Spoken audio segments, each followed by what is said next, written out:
sejahtera untuk kita semua. Perkenalkan, nama saya Domingus Suryanto dan Dapalete. Saya di sini sebagai presentator yang akan menjelaskan topik tata cara perpajakan. Dasar pembahasan.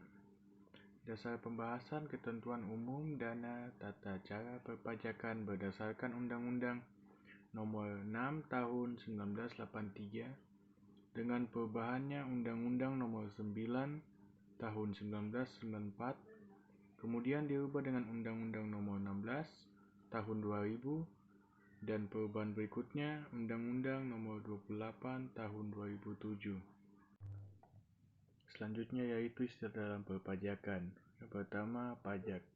Pajak adalah kontribusi wajib kepada negara yang terhutang oleh pribadi atau badan yang bersifat memaksa berdasarkan undang-undang dengan tidak mendapatkan imbalan secara langsung dan digunakan untuk keperluan negara bagi kemakmuran rakyatnya. Yang kedua, wajib pajak adalah orang atau badan yang mempunyai hak dan kewajiban memperpajakan sesuai dengan ketentuan peraturan undang-undang perpajakan. Yang ketiga adalah sekumpulan orang atau modal yang merupakan kesatuan baik yang melakukan usaha maupun yang tidak melakukan usaha. Dan yang keempat, pengusaha. Pengusaha adalah orang pribadi atau badan dalam bentuk apapun yang dalam kegiatan usaha atau pekerjaannya menghasilkan barang. Yang kelima, pengusaha kena pajak atau bisa disebut PKP. Adalah pengusaha yang melakukan penyerahan barang kena pajak dan penyerahan jasa kena pajak yang dikenai pajak berdasarkan Undang-Undang Pajak Pertambahan.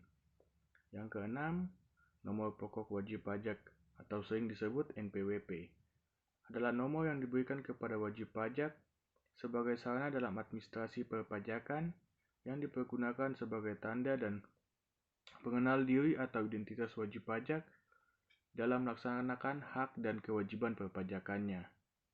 Yang ketujuh, masa pajak. Masa pajak adalah jangka waktu yang menjadi dasar bagi wajib pajak untuk menghitung, menyetor, dan melaporkan pajak yang terutang dalam suatu jangka waktu tertentu sebagaimana ditentukan dalam undang-undang ini.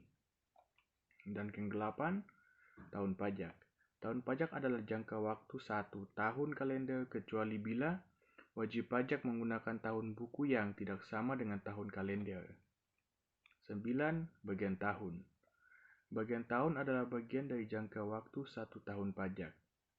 Dan berikutnya yang ke-10, pajak yang terhutang. Pajak yang terhutang adalah pajak yang harus dibayar pada suatu saat dalam masa pajak, dalam tahun pajak, atau dalam bagian tahun pajak sesuai dengan ketentuan peraturan perundang-undangan perpajakan. 11. Surat pemberitahuan atau sering disebut SPT adalah surat yang oleh wajib pajak digunakan untuk melaporkan perhitungan atau pembayaran pajak sesuai dengan ketentuan perundang-undangan perpajakan. Yang ke-12, surat pemberitahuan masa atau sering disebut juga SPT masa adalah surat pemberitahuan untuk suatu masa pajak.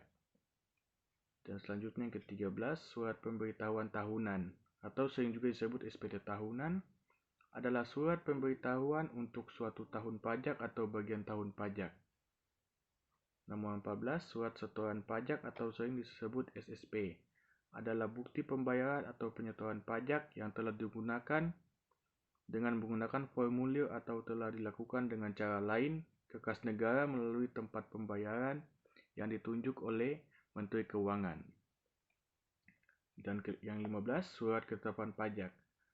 Surat ketetapan pajak adalah surat ketetapan yang meliputi surat ketetapan pajak kurang bayar, surat ketetapan pajak kurang bayar tambahan, surat ketetapan pajak nihil, atau surat ketetapan pajak lebih bayar.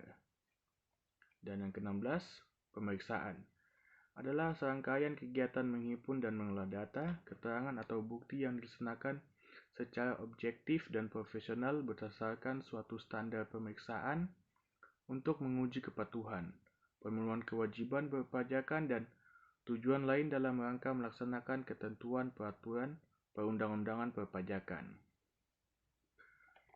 Nomor 17, bukti permulaan adalah keadaan perbuatan atau bukti berupa keterangan tulis atau benda yang dapat memberikan petunjuk adanya dugaan kuat bahwa sedang atau telah terjadi suatu tindak pidana di bidang perpajakan yang dilakukan oleh siapa saja yang dapat menimbulkan kerugian pada pendata negara. Yang ke-18, pemeriksaan bukti permulaan adalah pemeriksaan yang dilakukan untuk mendapatkan bukti permulaan tentang adanya dugaan telah terjadi tindak pidana di bidang perpajakan. Berikutnya yaitu kewajiban wajib pajak menurut Undang-Undang Perpajakan. Yang pertama, mendaftarkan diri untuk memperoleh NPWP dan NPPKP. Yang kedua, membuat catatan atau pembukuan atas aktivitas usahanya. Yang ketiga, melakukan pembayaran pajak. Yang keempat, melakukan pemotongan atau pemungutan dan penyetoran pajak. Yang kelima, mengisi dan menyampaikan surat pemberitahuan pajak atau SPT. Yang keenam, bersedia diperiksa jika ada pemeriksaan yang dilakukan oleh Dirjen Pajak. Dan yang terakhir, kemudahan dan hak yang diberikan kepada wajib pajak. Fungsi NPWP dan NPPKP. Yang pertama, NPWP dan NPPKP sebagai identitas masing-masing wajib pajak. Yang kedua yaitu sebagai sarana untuk mendukung sistem administrasi perpajakan dalam melaksanakan kewajiban pajak penghasilan atau sering disebut juga PPH, pajak pertambahan nilai, PPN, dan pajak penjualan barang mewah. Dan yang terakhir sebagai sarana pengawasan dan pengontrolan pemerintah kepada wajib pajak di dalam melaksanakan undang-undang dan peraturan perpajakan. Terhapusnya NPWP dan NPPKP. Yang pertama, diajukan permohonan dan penghapusan NPWP dan NPPKP oleh wajib pajak dan ahli warisnya apabila wajib pajak sudah tidak memenuhi persyaratan subjektif atau objektif sesuai dengan ketentuan peraturan perundang-undangan perpajakan. Yang kedua, dianggap perlu oleh Dirjen Pajak untuk menghapus NPWP dan dari wajib pajak yang sudah tidak memenuhi persyaratan subjektif atau objektif sesuai dengan ketentuan peraturan perundang-undangan perpajakan. Yang ketiga, wajib pajak badan dikuidisasi karena penghentian atau penggabungan usaha. Dan yang terakhir yaitu wajib pajak bentuk usaha tetap menghentikan kegiatan usahanya di Indonesia. Lakukan pembayaran pajak yang terutang. Mekanisme pelunasan, pembayaran atau penyetoran pajak di dalam sistem perpajakan terbagi menjadi 3 cara, yaitu yang pertama, mengangsur setiap bulan pajak penghasilan yang terutang, seperti contoh gambar di bawah ini.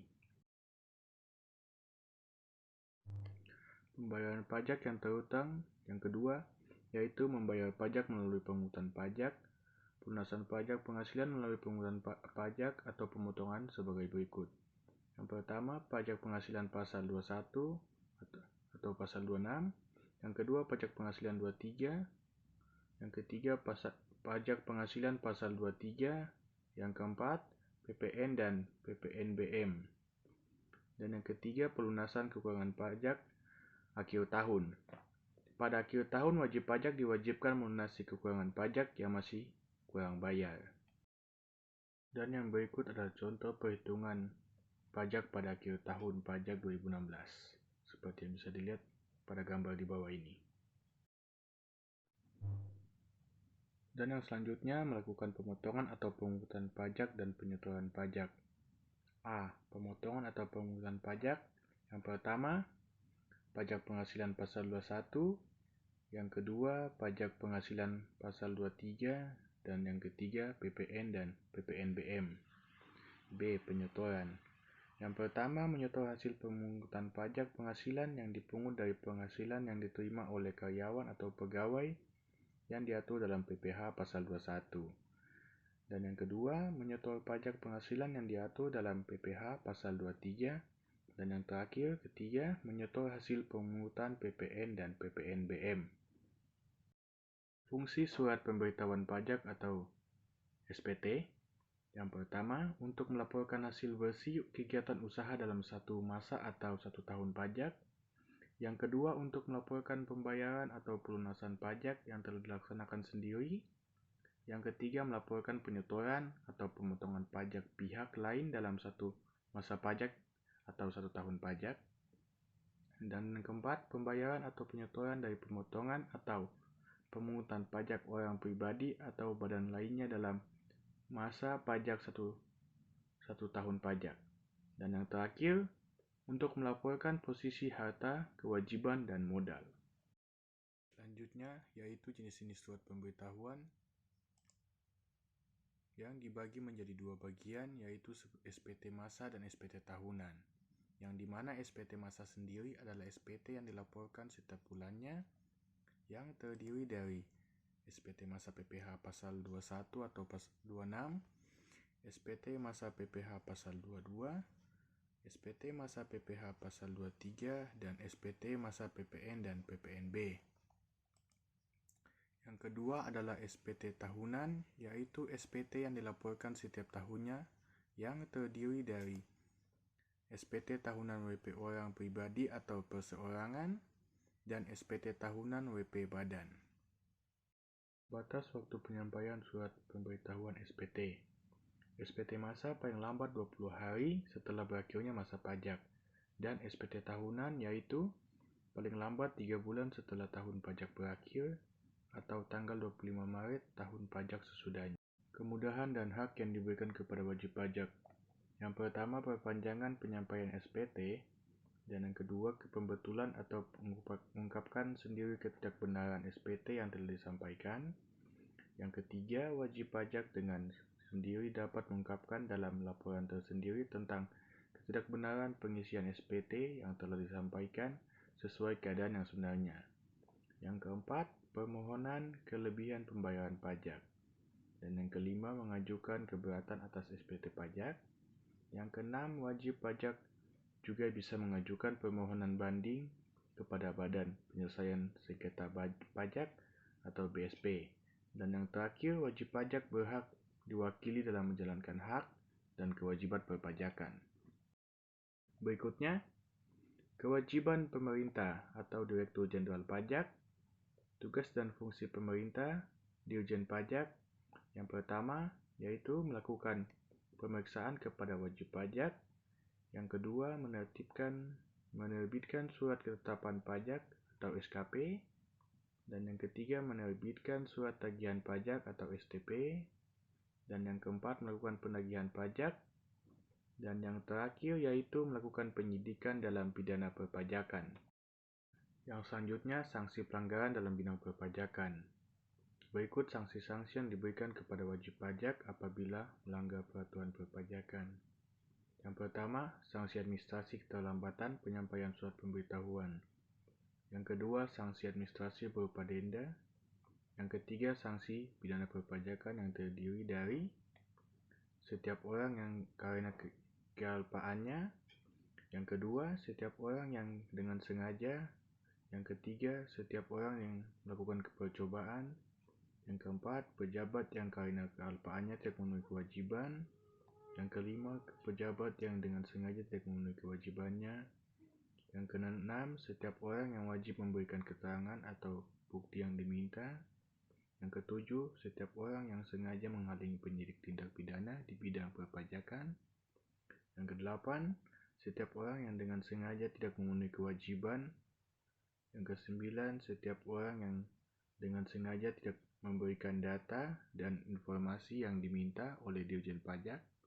Dan yang terakhir, setiap orang yang dengan sengaja menyalahgunakan data informasi perpajakan. Dan beberapa hal yang bisa saya sampaikan pada kesempatan hari ini.